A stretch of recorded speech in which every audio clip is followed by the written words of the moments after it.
Now from Times Square, here's what you need to know. This is making medical headlines. Authorities have detected the presence of bird flu at a farm in Iowa with more than 4 million chickens. Should we be concerned? Okay, here's the latest from the USDA. And again, we've been in close contact with the CDC on this. They are testing more. That's why you're seeing it more. There's no surprise here. But the latest is infected poultry entering the food chain in this country. The risk is thought to be extremely low. That's according to the USDA. All poultry products are inspected rigorously, and they were before this outbreak for signs of disease. Bird flu, avian influenza is not, I repeat, is not transmissible by eating foods, including poultry, that have been properly prepared, properly cooked. So you want to make sure you're not cross-contaminating. You want to cook according to regular, appropriate temperatures.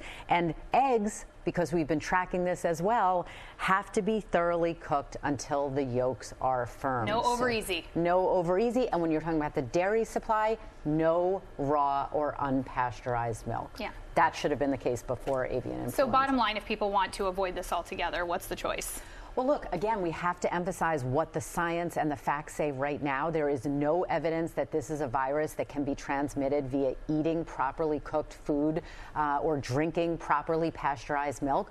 But obviously, the options always need to be stated for people who are concerned.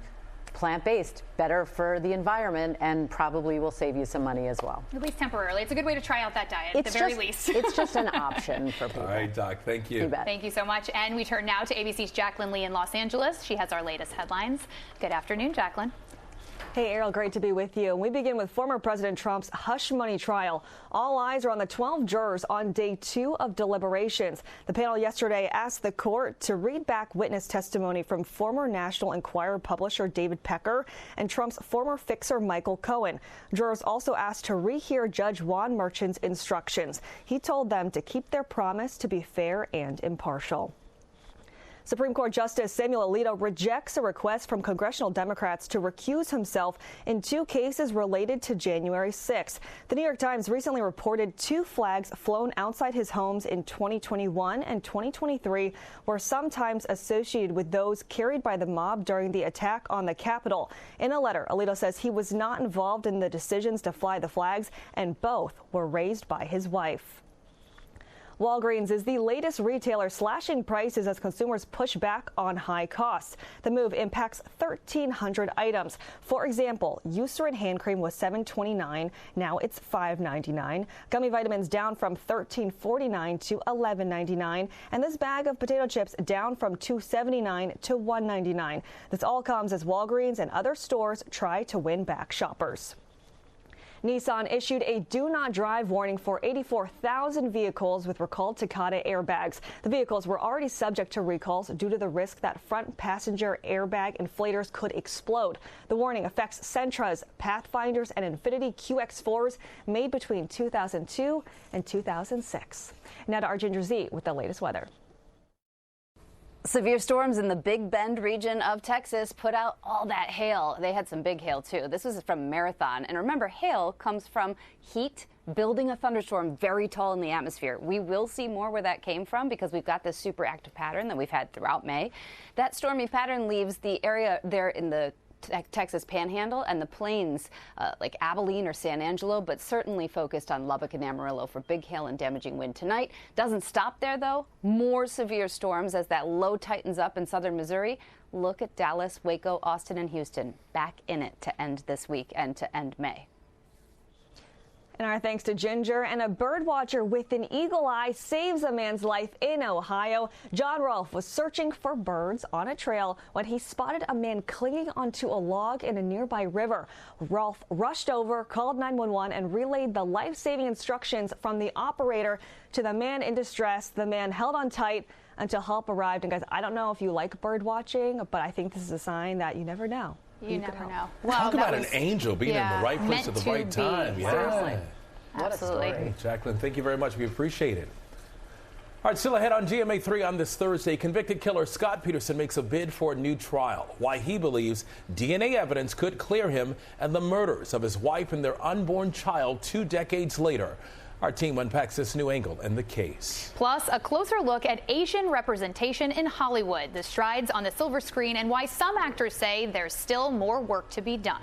Welcome back to GMA3. 20 years ago, Scott Peterson was convicted of killing his wife, Lacey, who was 8 months pregnant. Peterson was originally sentenced to death, a ruling which was later overturned and changed to life without parole. We all remember this case well. Scott Peterson was back in front of a judge this week. Peterson's legal team requesting new DNA testing on certain items in an effort to clear his name. Here's ABC's Kana Whitworth with details.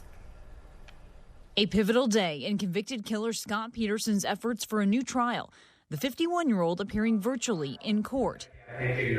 But after several hours of deliberation, Judge Elizabeth Hill mostly rejecting his legal team's bid to retest 14 items they argue are related to the murder of his wife Lacey and their unborn son, allowing only a single piece of evidence, the duct tape found on Lacey's pants, to be further analyzed. This case cries out for further investigation, further forensic investigation, including DNA testing of physical items that may lead to exculpatory evidence and or leads to possible suspects. The Los Angeles Innocence Project argued some items could be connected to Lacey's 2002 murder, like a blood-stained mattress in a burned-out van found the morning after Lacey disappeared, and a hammer and glove from a robbery just across the street from the Peterson home. We look at the original investigation. We look to see if anything was missed or overlooked or hidden. But Judge Hill said the evidence presented wasn't enough to warrant a need to retest, and that some of the items were unavailable. On any of these items, they are public, and they would have, if we found DNA at all, there's no way to say that it got there during the commission of this crime. Just the presence of DNA doesn't indicate a crime.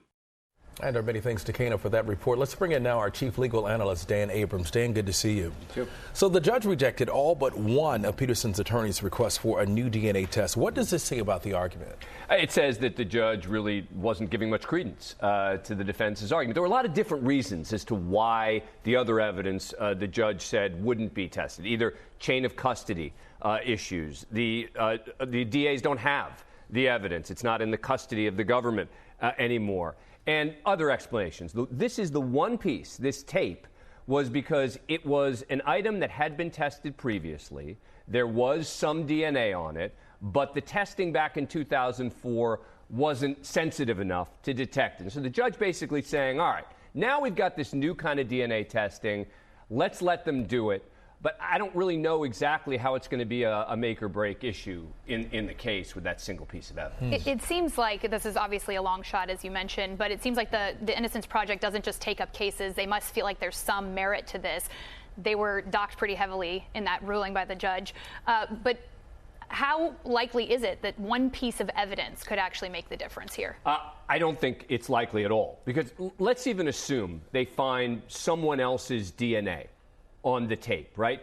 This is tape that was, in the water, in the bay, that also doesn't address all of the evidence that was presented against Scott Peterson, right? I mean, remember there was DNA, there was physical evidence, there was him changing his alibi, there was the fact that he told his mistress that his wife was gone before she went missing. I mean, the amount of evidence against Scott Peterson, where the body was found, right near where he was fishing that day. Possible motives and all of this. All of it. I mean, there's so many different pieces of evidence that everything else would ignore. And so, look, in my personal opinion, I think the LA Innocence Project made a mistake in taking this case. But you're right that when they take a case, it's taken seriously. And I think that is what ultimately led to the judge saying we're going to even allow this one piece of evidence to be retested. Does it damage their credibility? Sorry about that. But does it damage their credibility when they take up cases that you feel like are far-fetched? Absolutely. I mean, look, I think they damaged their credibility when they got involved in the O.J. Simpson case on behalf of the defense. I think that they've damaged their credibility here. They would say, well, it's just a local chapter. It's not the National Innocence Project. But, when you're the Innocence Project, you do a lot of good work, right? Important work. Got to be careful about the cases you pick. And you ought to be picking the ones where you really have got evidence of actual innocence, not the maybes and could-bes, and we'd like to see what other evidence they might have. What happens next? So they're going to test the one piece. The question is going to be exactly how, right? The judge has set another date for a hearing if the two sides can't agree exactly on how the testing is going to occur. But that's going to happen. We'll see what the results are. And if there's anything to argue from that piece of tape, expect the defense to be back in court saying, we want more. We are watching. Yeah, everybody, all eyes on this. Dan Abrams, we appreciate you. Thanks, as always, for being with us. We've got the exclusive view behind the table. Every day, right after the show, while the topics are still hot, the ladies go deeper into the moments that make the View the View. The Views Behind the Table podcast. Listen wherever you get your podcasts. Hey, thought a voice note would be easier. So our summer trip, what's the plan? Do we hire a car there? How much is that? Who's minding the dog? With Stena Line, booking your summer holiday doesn't need to be this whole big thing. Just drive on with everything you need packed in. With restaurants, bars, kids zones and pet-friendly cabins, the holiday starts on board. What about the ferry? Bring our car over with Stena Line. With 14 daily sailings, wherever you're going in Britain, enjoy getting there with Stena Line. Book now from only €165 car and driver one way at stenaline.ie. We are back now with Dr. Jen talking about a new study when it comes to women, pregnancy, and their metabolism. Yeah, and the number of calories that is actually required to grow another human. So this was what we call a meta-analysis done in Australia. They looked at a lot of other studies on caloric intake during pregnancy. And the kind of headline, which I chuckled when I heard, is, oh, pregnancy is actually more metabolically demanding than thought. Duh. No, not than thought not by that me. Anybody who's had a baby knows. Correct. And any midwife, any obstetrician knows it's quite metabolically demanding, and it always has been. But what I think is interesting about this headline is it really brings into the forefront of our consciousness and awareness just how many added calories are truly necessary for a singleton pregnancy. That's one baby. It is not as much as we think. Unfortunately, in the first trimester, I would tell my patients, you actually don't need to increase your caloric intake. The fetus is not big and it's not requiring a lot more. Second trimester, it's an added maybe 300 calories. That's like a yogurt, you guys. Third trimester, it goes up slightly. You actually need the most calories postpartum if you're breastfeeding. So again, we know obesity is a problem in pregnancy. Overweight is a problem.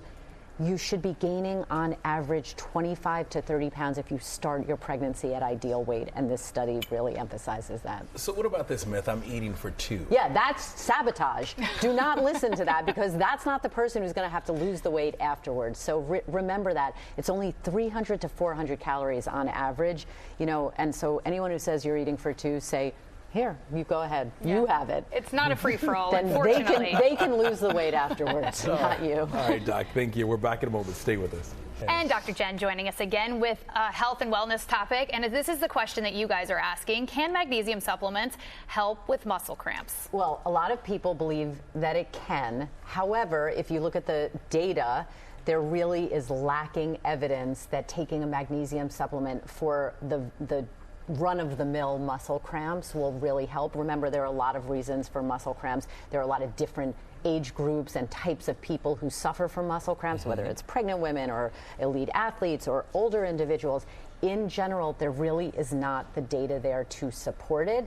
Things like stretching, like warm massage, are kind of more tried and true and more logical. There are other minerals that are important to muscle contraction, like potassium and calcium, and some B complex vitamins. The bottom line is, if you take a little bit of magnesium, it's very unlikely to hurt.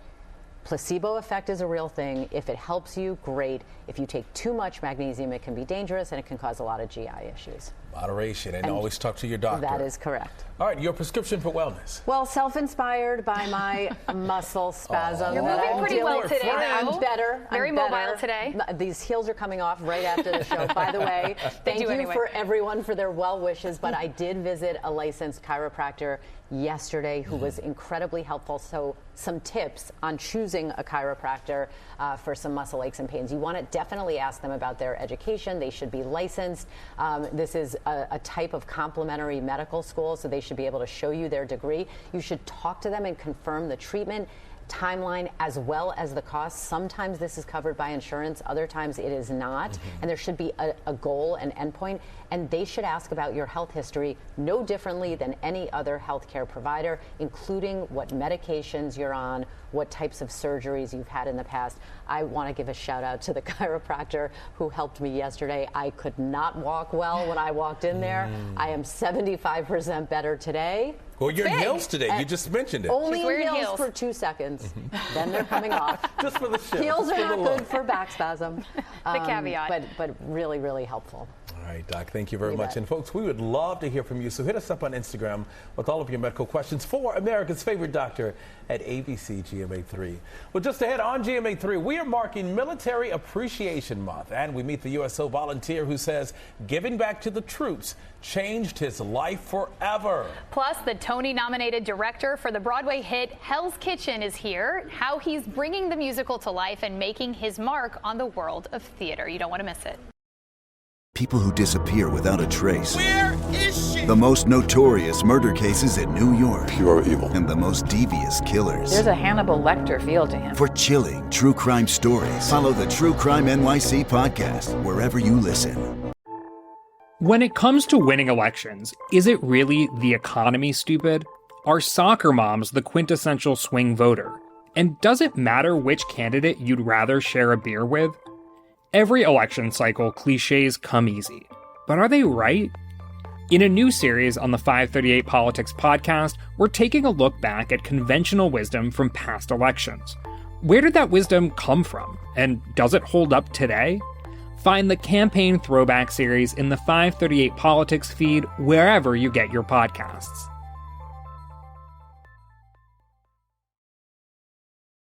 Welcome back to GMA3. As Military Appreciation Month comes to a close, we want to highlight a special organization that's been giving back to the U.S. military since 1941, the USO. That's a long time. In order to run more than 250 USO centers across the globe, they rely heavily on their volunteers to support the soldiers and their families. And one volunteer in particular works tirelessly for the troops. Here's his story. For Evan Nelson, being on a military base is something he's done most of his life. My dad and my brother both served in the Air Force.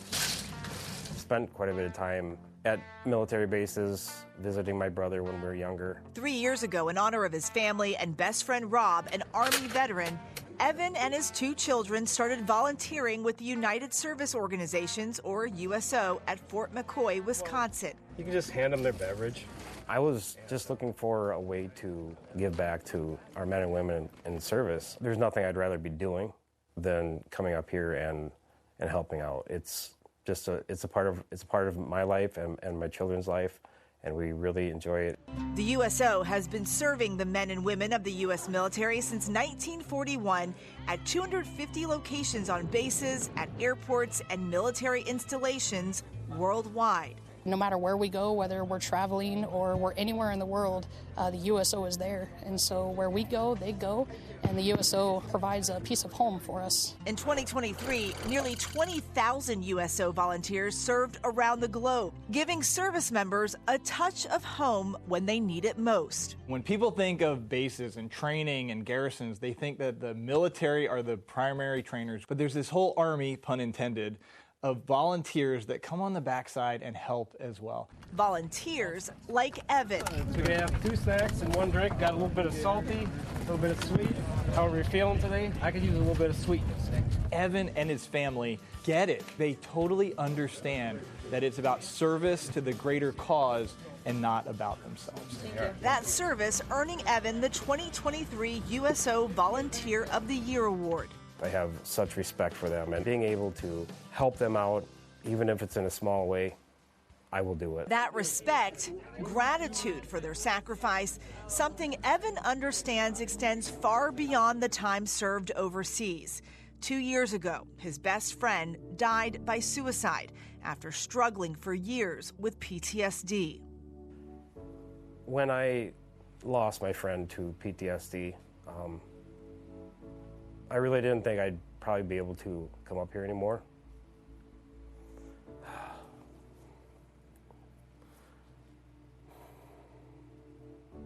But, you know, that actually made me want to do it even more. It was hard coming up, but every time I do come here, I feel like, and he's proud of what we're doing, and we're awfully proud of him as well. Evan says spending time with the soldiers at Fort McCoy, How you guys doing today? volunteering with the USO, Thank you. Yep, thank you. has given him purpose. Being in the military can be very challenging. I wanted to help out in some way. Whether it's serving ice cream or manual labor working with his hands. Here at the USO, we are able to provide so much for the soldiers. It puts a smile on their face, and that makes us smile too. He says giving back has given him so much more in return. I encourage anybody to find that cause and find what really drives you, and it will change your life. It is all about the return there. Many thanks to Evan for sharing your story with us, and thanks to our troops. We are very grateful for your service and your sacrifice.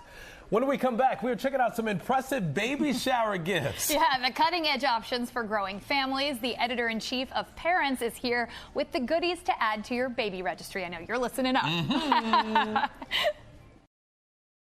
Lainey Wilson, now streaming on Hulu. The story you haven't heard. I experienced a lot of heartache. I'm a tough woman, but it's not easy. Lainey Wilson. It's taken me a really long time to even get to this moment. And the CMA Award for Entertainer of the Year goes to Lainey Wilson. Hey y'all, it's Lainey. I cannot wait for you to see my special streaming on Hulu. This has been a wild ride, and you'll get to ride alongside me on this journey. Lainey Wilson, Bell Bottom Country, now streaming only on Hulu. Welcome back to GMA3. Having a baby means a lot of prepping, planning, and buying. From the stroller to the nursery, the options seem a little overwhelming and endless. I know nothing about it, but we do have some help today. Thankfully, Parents for 2024 Best for Baby Awards has got you covered, whether you are shopping for a baby shower or a welcome home gift. And here to share some favorite options is Parents Editor-in-Chief right here, Grace Bastidas. Welcome, Grace, everybody. Good to have you. Good to see you. So we're starting with the giraffe high chair? Yes, so we reviewed and tested hundreds of products before we chose our 78 Best for Babies winners, and this is the giraffe high chair, Bugaboo Giraffe 5-in-1 high chair, and it grows with your baby. Sturdy too. So it starts out as a high chair, eventually converts into a junior chair when your child grows. I was looking for a giraffe, but she said no. It's a leg. The design. It's made from eco-friendly materials, and it comes in different neutral tones. It's very chic, exactly. Chic and baby parents chair. love that it keeps their kid safe, supported, and it's easy to clean. Okay, Cleaning. so I have an almost 5-year-old, but my back is just recovering from holding the car seat, you know, like this. Tell us about this one. Why do you guys love it so much? So safety is the #1 criteria when it comes to car seats, and the Britax Poplar S convertible car seat stays rear facing for up to 50 pounds, which is key. And it's got a 5-point harness that tightens automatically. And when your kid grows a little bit, you can adjust the headrest. Tightens automatically, like when you get in the fancy cars and the seatbelt. And you can put it front facing. And my favorite feature is that it's very slim. It has a narrow design, 17 inches wide, so perfect for smaller cars. Yeah, nothing like fighting with your child to. Yeah, it's got everything. This is a big stroller or Fantilla wagon. What is this? It's a stroller wagon hybrid. Okay. And it also comes as a 4-seater. It's great for toddlers and young children. And our testers said that it was easy to navigate on all surfaces, even sand for those trips to the beach. Yeah, that's an important one. one. And it's got ample room for whatever you want to throw in there when you do those family adventures. Does it fold up? Yes. Does this one fold up? Yes. Oh my gosh, Falls that's great. flat. Amazing. I wish we had had something like this when we were bringing up the kids. So we're talking about monitors. Yes, These are serious. The eyes in the sky. Yes, this one continues to score high marks. It's the Nanit Pro. You can stream it from your app and watch your baby from anywhere. It also tracks sleep patterns and in-room temperature, and it will capture video when your child achieves a developmental milestone so that you're not missing a single second. We get a lot of Nanit recorded videos of my nephew these days. He's all the milestones. Well, this looks fun right here. Yes, this is Tiny Love's 5-in-1 stationary activity set. Got 6 little toys that engage your baby's senses. And as they grow, it turns into a mini table and chair. And again, very pretty design, fits in anywhere. This color scheme, I would have put this on my registry. I gotta tell you, I'm not for the primary colors. It's just not my vibe. Now this looks like it's more for the parent. It is. So every have a seat. I don't mind if I do. Every parent deserves. Don't mind if I do. Oh yeah. Every parent deserves a cozy spot to feed or cuddle their baby. Oh, that and feels this good. is stain resistant. Don't be afraid of the white. and it has plush cushioning, lumbar support. So comfortable. But it has a motor back here. Parents appreciate that it has a built-in USB port so that you can charge your phone for when you're stuck under a sleeping baby or nestled. Stuck under a sleeping baby. Been there. She's like, I've been there once or twice. Been there. That's pretty cool. Awesome. And what is this? This right is here? the Newton travel crib. So it's light, it's easy to set up, and it has this mesh design which allows for optimal airflow so that you know that your baby's sleeping comfortably and safely. And as you can see, it turns into a bassinet, but also a play yard. Looks like a bunk bed as well. Yes, it's great for summer travel. Yeah, this is so cool. Every family needs a pack and play. It's one of those vital essentials. We appreciate it, Grace. Yeah, Grace, thank you very much. Thank Always you. good to have you here. And for more information on the Parents Best for Baby Awards 2024, head to the Parents website. Coming up, he's the brains behind a Broadway trifecta. We're talking to the Tony-nominated director who's at the helm of three musicals, including the hit Hell's Kitchen, how he's juggling it all and bringing the magic back to the stage. He's the man. This year's most Tony-nominated musical, Hell's Kitchen, with 13 nominations, by the way. Yes. Yeah. Yes. The Alicia Keys musical has audiences raving. And you can see why. And with us now is the show's director. Please welcome the incredibly talented 5-time Tony Award-nominated director, Michael Greif. Michael! Great to have you with us. Okay, you've directed a couple of well-known shows, I don't know, like Rent. But you've been nominated 5 times for Tonys. Haven't won yet. What would it mean to win for this show? Well, I just want to say that it's great to be recognized. It's great to join the company of all of the other wonderful nominated directors and actors and producers. It's more important for me that the show runs and the show is enjoyed by a whole lot of people. We get to take the show on tour if the show does well here in New York. Those things matter a whole lot more. I'll say that I've loved being nominated. I love being included. I love getting to do some nominated-only events, like we get to have a really nice lunch at the Rainbow Room. I've loved that. There are some wonderful perks. So what was it like collaborating with Alicia Keys? Oh, pretty great. You know, she's as brilliant as you'd imagine. She's a great showman. She has incredible instincts. And she's also incredibly generous and really is a great colleague and even a great student. And as you can imagine, an unbelievably quick study. And the ways in which she's learned how these musicals work, it's really remarkable. And, you know, we should mention, it's a very big deal to have one production on Broadway, but behind us we have 3. Oh, yeah. You have 3. Look at that. And look at them. I know. Unbelievable. Days of Wine and Roses. I mean, first of all, are you tired? How do we do this? I'm a little tired. And will there be a 4th? I hope there will be a 4th. I hope it's going to be a little while from now. I hope there's a 4th and a 5th and all kinds of numbers, but not for a bit. These musicals take a little while to gestate and develop. And you mentioned, I appreciate the pregnancy reference with gestate. I was going to ask OBGYN over here. But is it like having children? Because they're obviously so different. Do you find that one requires more attention at various times, and then you feel the other one might be not getting your left attention? out. That's a really good one. I'm one of 3, so I understand that question. I'm one of 3. I have 2 kids. It's yes, you need to love them all equally and differently, and I try to really glean what the writers are looking for and try to really deliver, you know, very different kinds of productions. And I'm really proud of how varied these 3 works are. And you are remarkable, my friend. One more time for Michael, everybody. Yes.